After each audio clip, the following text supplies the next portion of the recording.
Bulandshahr police ने अपराधों पर अंकुश लगाने के अभियान के तहत बड़ी कार्रवाई की है। छतारी थाना पुलिस और स्वाट टीम ने 7 शातिर चोरों को गिरफ्तार किया है। इनके पास से 10 क्विंटल चोरी का बिजली का तार व तार काटने के उपकरण, अवैध हथियार और घटना में इस्तेमाल की गई 2 गाड़ियां बरामद की गई हैं। छतारी पुलिस द्वारा नगलिया बम्बा चौराहा, गोधा बम्बा पट्टी से इन चोरों को पकड़ा गया है। इस तरह से चोरी की वारदात को अंजाम दिया करते थे और इनसे क्या क्या बरामदगी हुई है और कब से ये इस काम को करते थे? ये स्वाट प्रभारी मोहम्मद असलम और छतारी थानाध्यक्ष जो संदीप, ये ज्वाइंट ऑपरेशन में एक तार चोरों का बहुत ही बड़ा गिरोह 7 लोग जिसमें शामिल हैं, उनको गिरफ्तार किया गया है।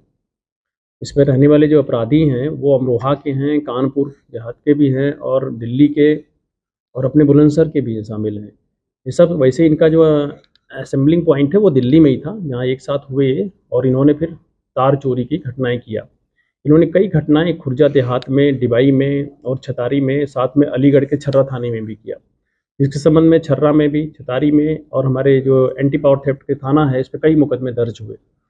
ये बेसिकली डेड लाइंस जो हमारी होती थी किसी वजह से, या जो लाइन हमें अभी जो नई लाइन बिछाई जाती थी उनके तारों को चोरी करते थे और ले आकर के दिल्ली में बेच देते थे इसको। इस घटना में जो ये प्रयोग में लाते थे कार, वो भी बरामद हुई है। इनके पास से फैक्सवैगन पोलो कार है और साथ ही जो इनके जिस पे गार्ड तार ले आया करते थे, वो छोटा हाथी, वो भी बरामद हुआ है। इनके पोजीशन से तमंचे मिले हैं, चाकू मिला है और तार काटने के उपकरण मिले हैं कई, जिससे स्पष्ट है कि घटना में शामिल थे। उन्होंने घटना को स्वीकार किया है और पूछताछ में सभी घटनाओं को बताया है। इस प्रकार इस गैंग को हम लोग रजिस्टर्ड भी करेंगे और इनके विरुद्ध विभिन्न अपराधों में संलिप्तता के आधार पर के जो गैंगस्टर की कार्रवाई भी करेंगे। और कुछ इनसे पूछताछ के क्रम में हमें इनके टीमों में और लोग भी संलिप्त पाए गए हैं, जिसके संबंध में आगे भी हम कार्रवाई करेंगे। तो इन लोगों से बरामदगी क्या क्या हुआ है? इनसे जो बरामद हुआ 10 कुंटल तार बरामद हुआ है, जो कटा हुआ है विभिन्न घटनाओं से संबंधित। एक कार मिली है इनके पोजीशन से, एक छोटा हाथी मिला जिस पे ले जाया करते थे, तार काटने के विभिन्न उपकरण मिले हैं, चाकू मिला है, 2 तमंचे मिले इनके पोजीशन से। कितने समय से सर ये वारदात को अंजाम दे रहे थे? पीछे घटनाएं तो ये लंबे समय से कर रहे थे। ये जो अभी इनसे पूछताछ में जो आई है और साथ ही इनमें कुछ और लोग भी शामिल पाए गए हैं, उसके मुताबिक ये छर्रा में, डिबाई में, खुर्जा देहात से काफ़ी समय से घटनाएं कर रहे थे और हमारे एंटी पावर थेफ्ट थाना जो है वहाँ भी मुकदमे पंजीकृत थे। उन घटनाओं का इसमें अनावरण भी हुआ है और इन सभी घटनाओं में जेल जा रहे हैं।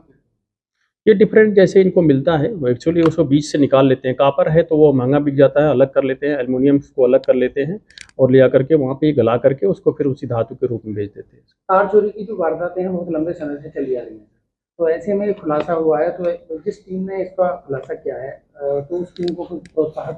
देखिए, टीम ने बहुत अच्छा काम किया है। दोनों ही लग करके हमारी जो स्वाट की और थाना प्रभारी की टीम है, दोनों ने बहुत अच्छा किया। इन्हें नगद धनराशि से पुरस्कृत भी किया जाएगा। और तार चोरी की जो पिछली घटनाएं कुछ ही थी जो ये इसमें अनावरण हुई हैं, इसके पहले भी एक गैंग पकड़ा गया था जो कि पहले जेल गए थे, तो उसमें ककोड़ के सिकंदराबाद साइड की कुछ घटनाओं का अनावरण हुआ था। वो भी उस गैंग में भी वो नोएडा और गाजियाबाद और दिल्ली से संबंधित लोग थे।